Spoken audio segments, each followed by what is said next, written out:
thanks to Jake and Allie Dukeshire, as well as Andrea and Paul Weaver, I had the opportunity this weekend to check one of my favorite races off of my racing bucket list. Here's my attempt at the 2025 Fall Classic. So I'm coming to you from the Big B Speedway. This is their annual Jacque Beaber Fall Classic race. And just look at this place. It's a bull ring of bull rings, man. This is incredible. We're gonna see how we do. I've never ever run a race like this in my life. So yeah, I am nervous to say the least. I will genuinely say that. I'm more nervous about this than I have been in a long time for any race.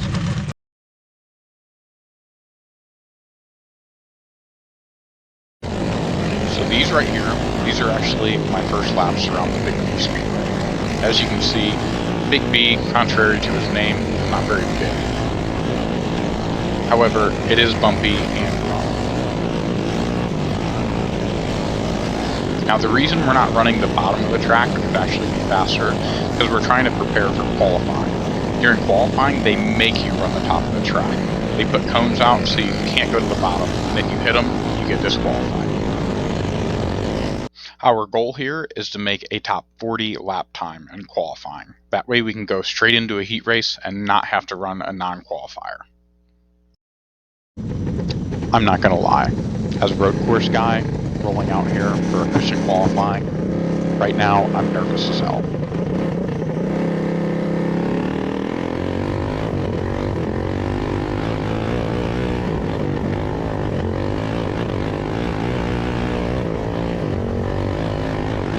Just as we take the green flag here, we actually start having some carburetor issues.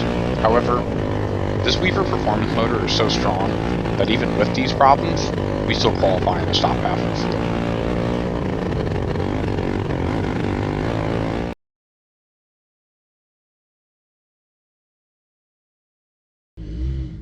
field. Went okay. We were having motor issues. Thankfully, I own none of this, so I'm very thankful for Jake Dukeshire and Andrea Weaver for putting this together for me. What's nice about having Andrea here at the track is when we started having issues, the first thing she does is come over and start working on the carb. I think we got the problem figured out, but we're kind of behind the 8 ball because we qualified bad. Unfortunately, we didn't hit our top 40 goal that we set for ourselves, so now we have to run a non-qualifier. It's important that we finish in the top 2 here. That way we can transfer into the heat race and try to get ourselves a better starting spot once the main events come.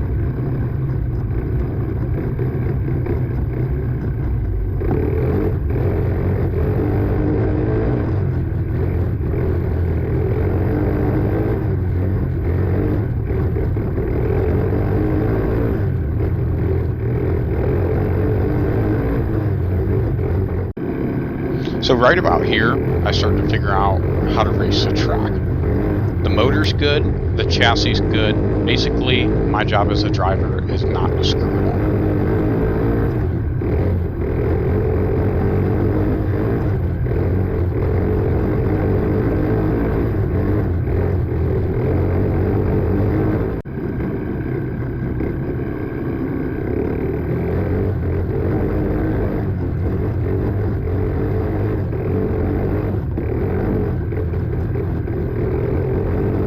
Crazy to think that our first actual race at Big B ended with us winning. Now it's time to pull into Big B's world famous victory lane. Now I don't even care if it's for a non-qualifier win. Being posted on Big B Speedway's social media is badass.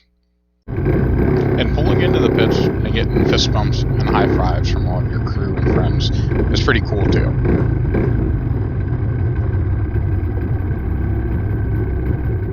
Now this is one of the best feelings in the world. Here you can see Jake give me a hug and tell me I did a good job, as well as Andrea. These two were willing to take a chance on me, and it felt great making them happy.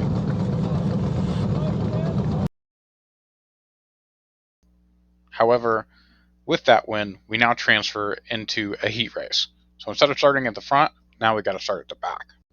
And because there's 4 heat races, we have to take advantage of any opportunities we get. Each position we get on the track is actually worth 4 positions once we get into the main event.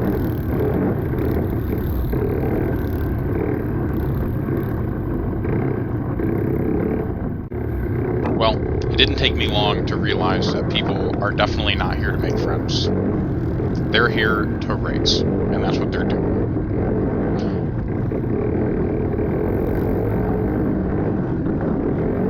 Not sure exactly how I should be racing them, so right now I'm just aiming to kind of match their energy.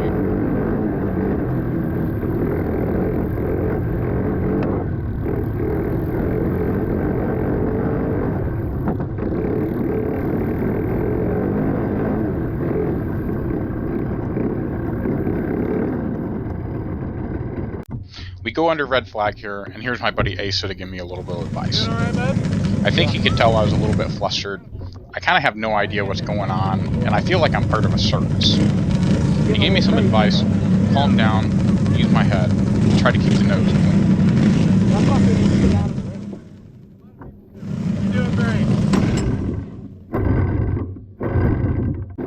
Now don't get me wrong, I love go-kart racing, but one thing I wish I could change is spectators. Karting never has a lot of spectators, but as you can see here, that is obviously not the case here at Big B Speedway for the Fall Classic. Although it's no fun being part of the circus when it's on the track, I will say that's why the crowd's there. And absolutely nothing beats racing in front of a crowd.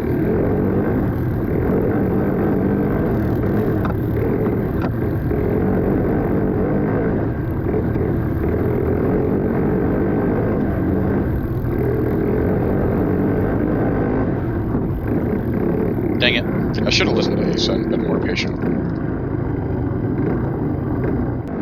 Okay, now it's time to bury myself out of the hole I put myself in. I'm trying to be super aggressive here and pass as many go-karts as I can. Each kart is worth 4 spots when it comes to the main event.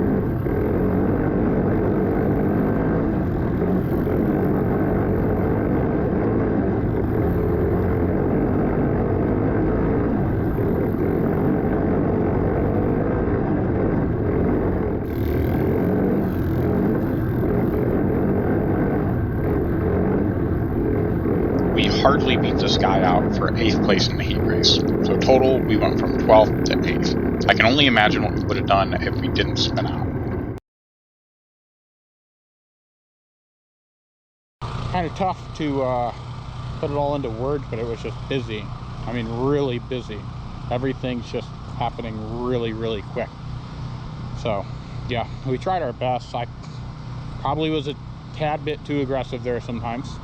I could probably be a little more patient and just let the stuff work it out. We're gonna do better though.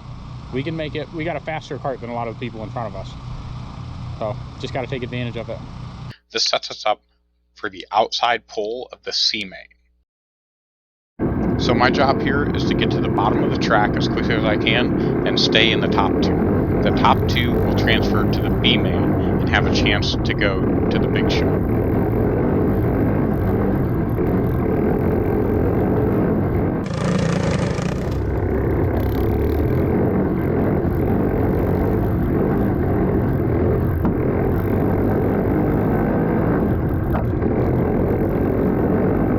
Well, we get spun out here. The good news is they give us our spot back. Bad news, there's a really fast guy behind us who won 2nd place just as bad as I did.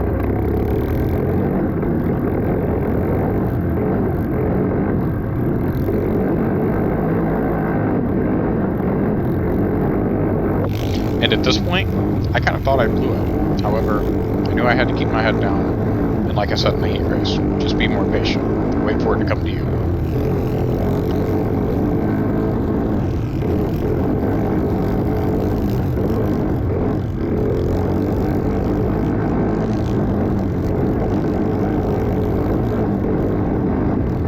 And just a couple laps later, the guy in front of us gets really loose and almost spins out.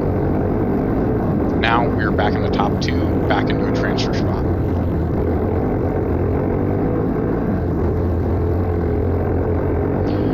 This right here will give you an idea of just how bumpy Big B Speedway is. This is something that I'm not used to from running on asphalt. I can honestly say running through potholes is not a skill that I have acquired.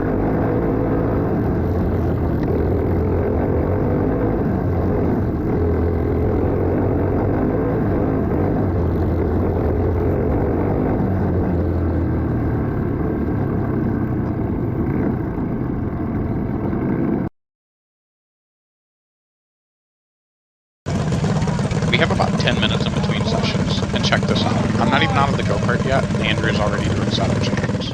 It's nice to have people like her and Jake in my corner, because I can't tell them what a good kart's supposed to feel like, because I've never run a car like this. So they're just looking at me on track and making setup changes based on what they see. Well, it's time to get elbows out and try to make it into the big show. Remember, top 2 transfer.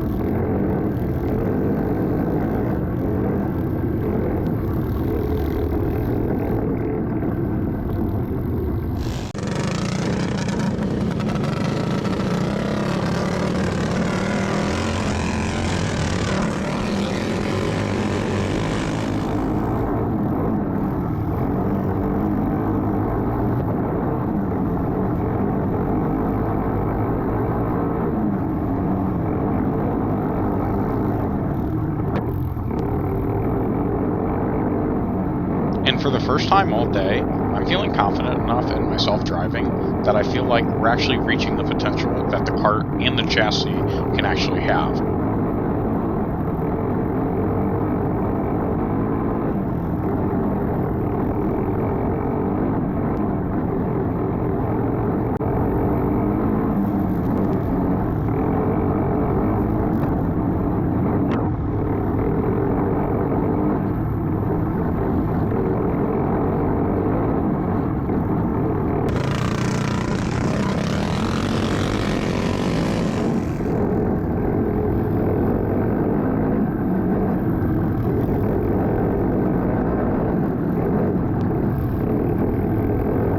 Who's this guy I'm about to pass? Well, that's Jake Dukeshire. He's the one that actually owns the go-kart I'm driving, and it's the only reason I'm in this race to begin.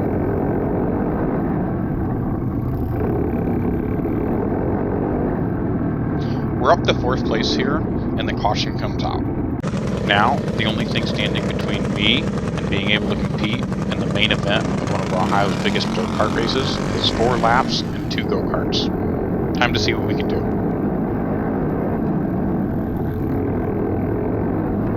Well, that didn't work.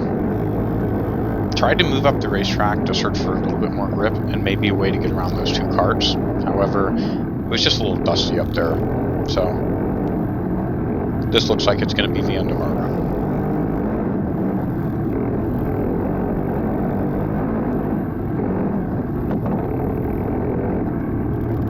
By my estimation, out of the 95 kart field, we finished about 22nd. This was an awesome opportunity, and I am so thankful for the chance to run in this event. Asphalt road course guys, like myself, aren't supposed to get opportunities like this. So that's why I'm so thankful for Jake and Allie Dukeshire, as well as Andrea and Paul Weaver. Seriously, those guys are top-notch. I appreciate the hell out of them. If you can, please support their businesses. Rush Recovery and Repair and Weaver Performance. Links to their Facebook pages and websites will be below. If you could, please give them a like and a follow, or go to their page. I also want to say thank you for watching. Hopefully we get to go racing again here soon.